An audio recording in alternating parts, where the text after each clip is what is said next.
প্রিয় ভাইয়া, কবরের আযাব তো সামনে, জাহান্নামের আযাব তো সামনে। এক সেকেন্ডের মৃত্যু যন্ত্রণাও তো তুমি সহ্য করতে পারতা না।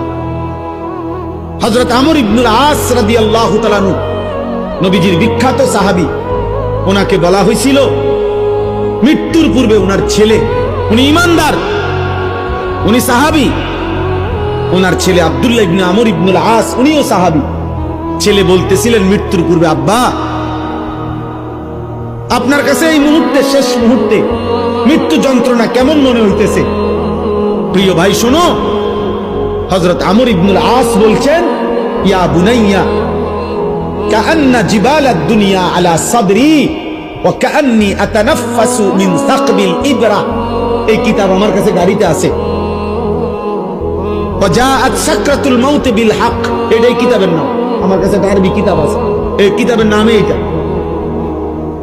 এই কিতাবে লিখছে হযরত আমর ইবনে আস বলে, পুত, এই বাপ সন্তানকে বলছে, বাবা রে, আমার মনে হচ্ছে কাআন্না জিবালাদ দুনিয়া, দুনিয়ার সমস্ত পাহাড়গুলো আমার বুকে চাপ দিয়ে রাখছে।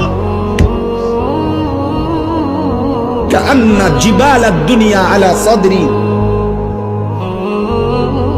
মৃত্যু যন্ত্রণা আমার মনে হচ্ছে দুনিয়ার পাহাড়গুলো আমার বুকে চাপ দিয়ে রাখছে রে ফুল।